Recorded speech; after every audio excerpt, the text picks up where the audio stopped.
What happens when one of Hollywood's most respected actresses comes face to face with a talk show host who thinks he can bulldoze through any conversation? What happens when years of built-up frustration finally explode on live television? You're about to witness one of the most shocking confrontations in talk show history, where Helen Mirren, the Oscar-winning powerhouse, absolutely destroys Bill Maher in a way that left the entire studio speechless. Make sure to subscribe and drop a comment below, because this story will leave you questioning everything you thought you knew about these two public figures. The tension was palpable from the moment Helen Mirren walked onto the set of Real Time. She had that look, you know the one, the same steely gaze she perfected playing Queen Elizabeth. Except this time it wasn't directed at unruly subjects, but at Bill Maher himself. Something was different about her usual composed demeanor. Her publicist had actually tried to cancel this appearance twice, but Helen insisted on going through with it. She had something to say, and she was going to say it whether Bill Maher liked it or not. Bill started the interview with his typical smug confidence, that self-satisfied smirk plastered across his face as he leaned back in his chair. "Helen Mirren, Dame Helen Mirren, thank you for being here.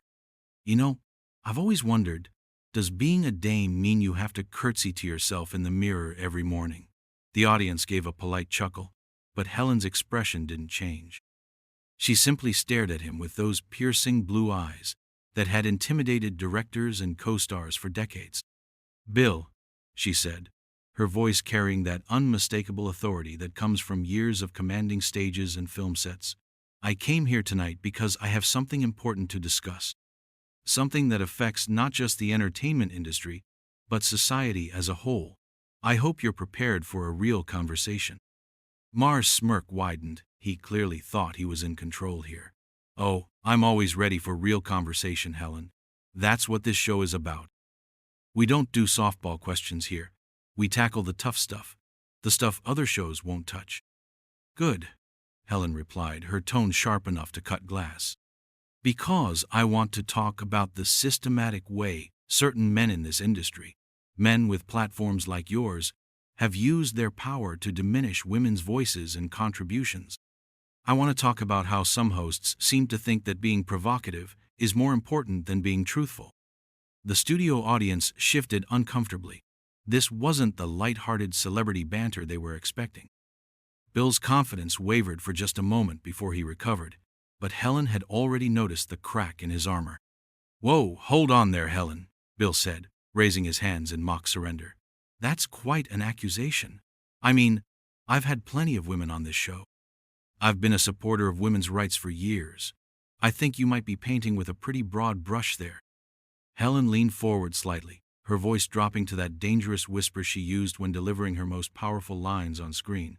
"Bill, I've watched your show for years. I've seen how you interrupt female guests, how you dismiss their expertise, how you make jokes about their appearance instead of engaging with their ideas. And I've watched other women in this industry stay silent about it because they're afraid of being labeled difficult or losing opportunities." "That's not true," Bill protested, but his voice had lost some of its usual bravado. "I treat all my guests equally. I ask tough questions. Yes, but that's my job. That's what people tune in for." "Really?" Helen's eyebrow arched in that way that had made her famous for playing queens and matriarchs. "Then explain to me why last month, when you had Dr. Sarah Chen on to discuss climate change, you spent the first 5 minutes of her segment making jokes about her accent instead of letting her present her groundbreaking research. Explain to me why you felt the need to comment on Senator Williams' dress before asking her about healthcare policy." The color started to drain from Bill's face. He clearly hadn't expected Helen to come armed with specific examples. Those were just, icebreakers, ways to make the guests more comfortable. "Comfortable?" Helen's voice rose slightly, and for the first time, some real emotion crept in. "Bill, do you have any idea how uncomfortable it is to be a woman trying to be taken seriously in your field, only to have some man make jokes about your appearance or your voice before you can even speak? Do you know what it's like to prepare for months for an interview, to have important things to say, only to be reduced to a punchline?"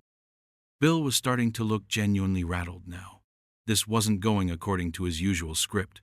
Usually, when guests pushed back, he could deflect with humor or change the subject.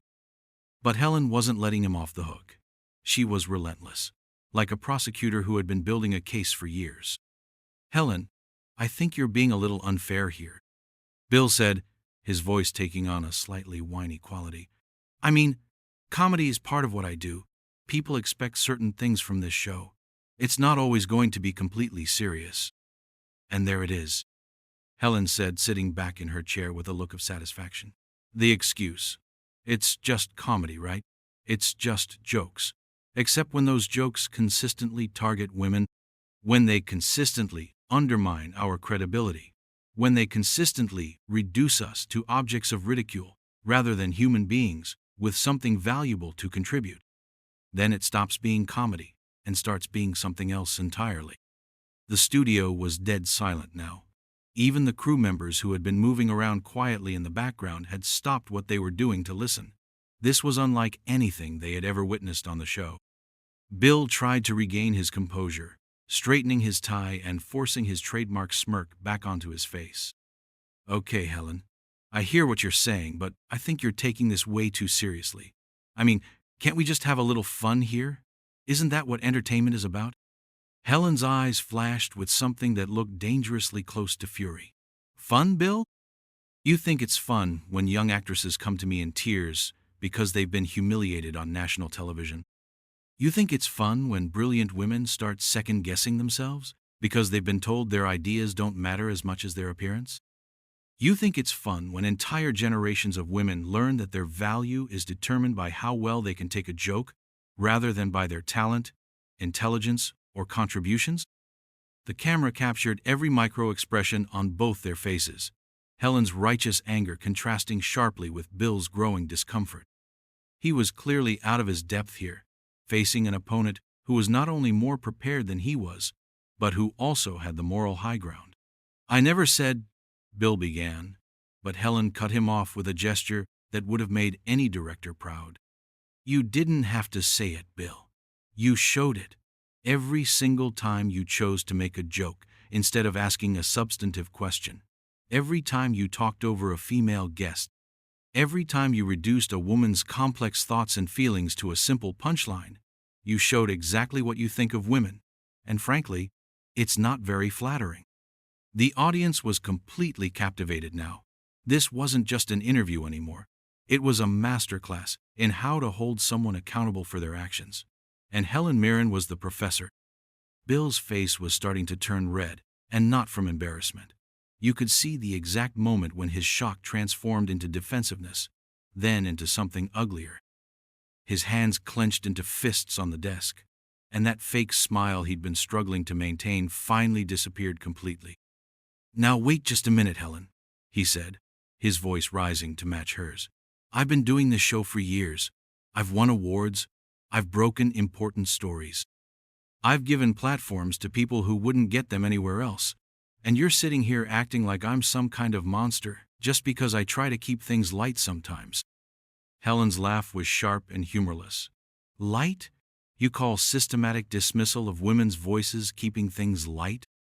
You call reducing accomplished professionals to their physical appearance keeping things light? Bill, the only thing light about your approach is how little respect you show for half the population." "That's ridiculous," Bill shot back, all pretense of professionalism gone now. "I've had women on this show who've become major political figures. I've helped launch careers. I've supported women's causes." "Have you?" Helen's voice was dangerously quiet now, the kind of quiet that made even seasoned actors nervous. "Or have you simply used women as props in your own narrative? Tell me, Bill, when Senator Martinez was on your show discussing immigration reform, how much time did you spend on her policy proposals versus how much time you spent making jokes about her being a former beauty queen?" Bill's jaw tightened. "She brought up the beauty queen thing herself." "After you brought it up first," Helen countered smoothly. "I watched that interview, Bill. I watched you steer the conversation away from her expertise in constitutional law, away from her 15 years of public service, away from her groundbreaking legislation, and towards something that happened when she was 20 years old. You made her defend her entire career based on one irrelevant piece of her past. The studio audience was completely silent now, hanging on every word. Several crew members had stopped pretending to work and were openly watching the confrontation unfold. This was television history in the making, and everyone knew it. Bill tried a different approach, his voice taking on a condescending tone that made several people in the audience visibly cringe. Helen, I think you're being a little emotional about this. Maybe you're taking this too personally. I mean, you've had a great career, you've won awards, you've been successful. Why are you so angry about things that don't really affect you? If looks could kill, Bill Maher would have been incinerated on the spot. Helen's eyes went completely cold, and when she spoke, her voice carried the weight of every powerful woman who had ever been told she was being too emotional. Emotional, Bill? I'm emotional because I care about the next generation of women who will sit in chairs like this one. I'm emotional because I've spent 50 years in this industry watching brilliant women be reduced to footnotes in men's stories. I'm emotional because young girls are watching this right now, and they're learning that no matter how hard they work, no matter how much they achieve, there will always be men like you who think their feelings and opinions matter more than women's facts and expertise. Bill was clearly losing control now, his face getting redder by the second. Men like me? What exactly is that supposed to mean? I'm not some caveman, Helen. I'm a progressive. I've fought for women's rights my entire career. Fighting for women's rights and respecting women are two different things, Bill, Helen replied with devastating calm. You can support a cause in theory while still treating the actual women in front of you like they're less than human. You can vote for the right policies while still believing that women exist primarily for your entertainment. That's not true, Bill protested, but his voice was getting higher and more strained. I don't think that at all. I have female friends. I date women. I work with women. Helen's expression shifted to something that looked almost like pity. Bill, the fact that you just said I date women as evidence that you respect women tells me everything I need to know about how you view relationships with women. We're not trophies to be collected or conquests to be bragged about. We're human beings with our own thoughts, feelings, and agency. Don't psychoanalyze me, Bill snapped, his composure completely shattered now. You don't know anything about my personal life or my relationships. You're right, Helen said, her voice steady as a rock. I don't know about your personal life, but I know what I see on this show every week. I know how you treat women guests differently than male guests. I know how you interrupt us more, how you question our expertise more, how you make us prove our worth in ways you never ask of men. Bill was starting to sweat now, loosening his tie as if it were choking him. You're twisting everything. You're making me sound like some kind of villain when all I'm trying to do is have interesting conversations. Interesting for whom, Bill? Helen's question hit like a sledgehammer. Interesting for you? Interesting for your male viewers who enjoy watching women be put in their place. Because I can guarantee you it's not interesting for the women who come on this show hoping to discuss their work, their ideas, their contributions to society, only to spend their time defending their right to be taken seriously. The camera zoomed in on Bill's face, capturing every bead of sweat, every twitch of frustration. He looked like a man who had finally met his match and was realizing he was completely outgunned. I think you're being completely unfair, he said, his voice now carrying a whiny quality that made him sound like a petulant child. I've had hundreds of women on this show. If what you're saying is true, why hasn't anyone else complained? Helen's smile was sharp enough to cut diamonds. Oh, Bill, you really think no one else has complained? You think I'm the first woman to notice your behavior? The difference is, I'm at a point in my career where I don't need anything from you.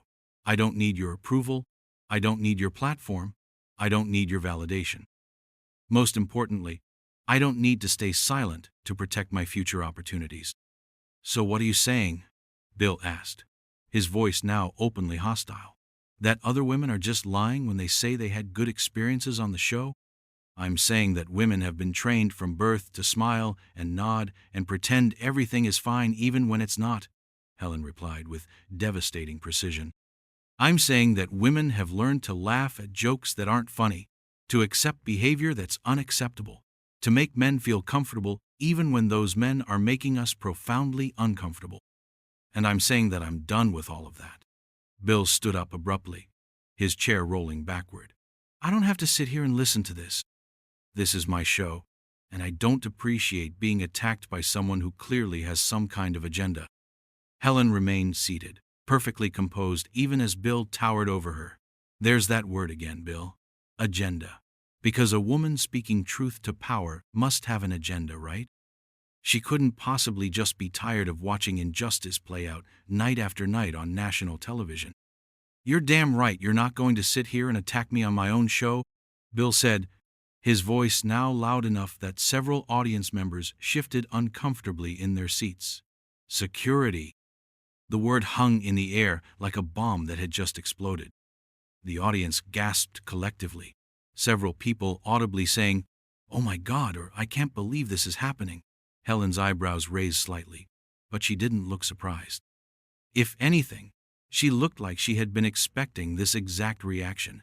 Helen slowly stood up, her movements deliberate and dignified, like a queen rising from her throne. She looked directly into the camera, completely ignoring Bill, who was now frantically gesturing to his production team. "Ladies and gentlemen," she said, her voice carrying clearly across the stunned studio, "you've just witnessed something remarkable. You've seen what happens when a man who has built his career on controlling narratives suddenly loses control of his own narrative. You've seen what happens when someone who dishes out criticism daily can't handle even the mildest criticism in return." "Get her out of here," Bill shouted, his voice cracking with rage. "I said security! Where is security?" 2 security guards appeared from the wings, looking extremely uncomfortable with the situation. They approached Helen hesitantly, clearly unsure about forcibly removing one of the most respected actresses in Hollywood from a television set. Helen turned to face them with a gracious smile. "Gentlemen, don't worry. I'll leave voluntarily. But before I do, I want to make sure everyone understands what just happened here."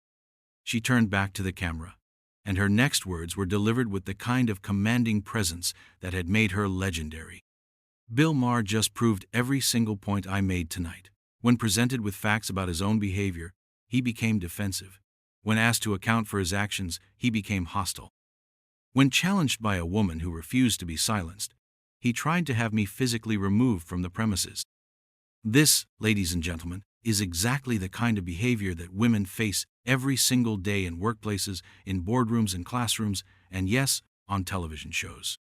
Bill was practically purple now, pacing behind his desk like a caged animal. "You're twisting this. You came on my show to attack me. You had an agenda from the minute you walked in here." Helen turned to look at him with something that looked almost like sympathy. "Bill, my only agenda was to have an honest conversation about how women are treated in this industry. The fact that you see honesty as an attack says far more about you than it does about me." "Honest conversation?"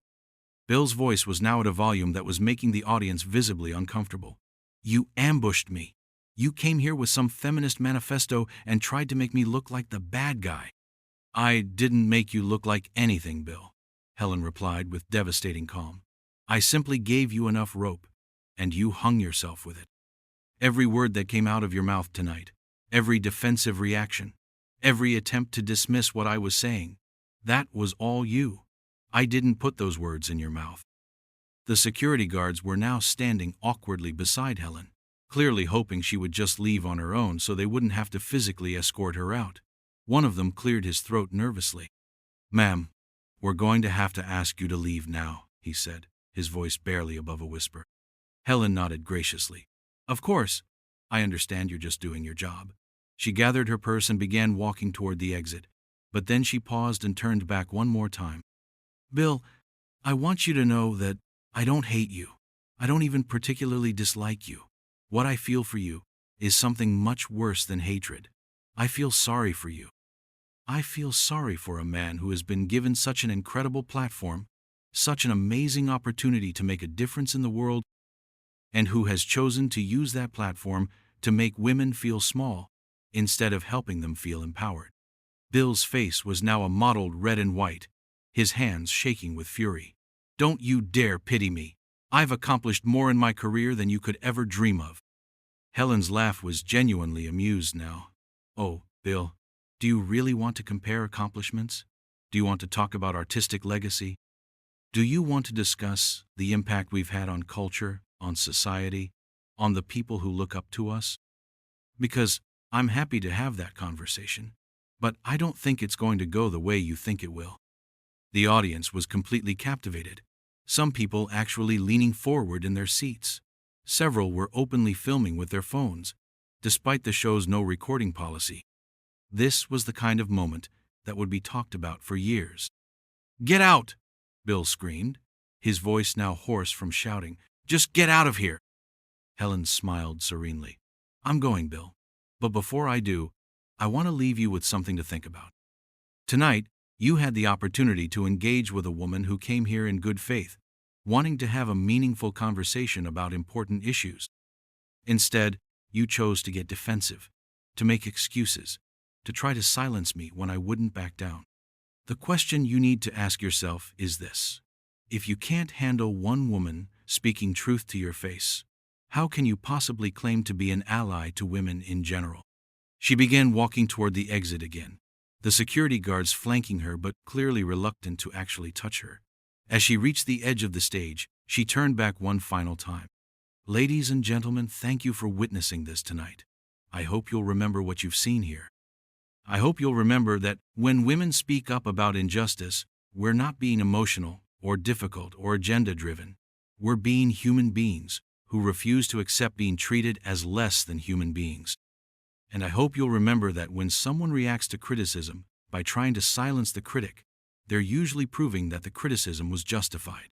Bill was now standing behind his desk, breathing heavily, his tie completely askew, his hair disheveled. He looked like a man who had just been in a physical fight and lost badly. "This is unbelievable," he muttered, but his voice was no longer carrying the same authority it had at the beginning of the show. "Absolutely unbelievable." Helen paused at the very edge of the stage, just before disappearing into the wings. "Bill, there's one more thing I want to say. Every woman watching tonight, every young girl who might see this, I want you to know that you don't have to accept being talked down to.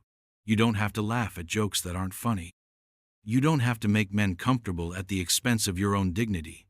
You have the right to speak up, to push back, to demand better. And if men can't handle that, well, that's their problem, not yours." With that, she walked off the stage, leaving Bill standing alone in front of an audience that was still processing what they had just witnessed. The studio was so quiet you could hear the camera equipment humming. Bill tried to regain his composure, straightening his tie and attempting to smile for the cameras. "Well, folks, that was certainly something. I guess sometimes guests come on the show with their own agendas and, well, you saw what happened." But his words fell flat. The audience wasn't buying his attempt to spin what had just occurred. Several people were shaking their heads. Others were whispering to each other, and more than a few were looking at him with expressions that ranged from disappointment to disgust. "We're going to take a quick break," Bill said, his voice lacking any of its usual confidence. "We'll be right back." As the cameras stopped rolling, the studio erupted in whispers and murmurs. Bill slumped into his chair, finally allowing the mask to slip completely. He looked like a man who had just realized that his entire worldview had been shattered in the span of 30 minutes. Meanwhile, Helen Mirren walked out of the studio with her head held high, having delivered one of the most powerful performances of her career. Not on a movie set, not on a theater stage, but in real life, standing up for women everywhere who had been waiting for someone to finally say what needed to be said.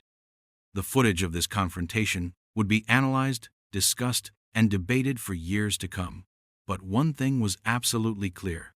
Helen Mirren had just schooled Bill Maher in a way that no one would ever forget. So what do you think?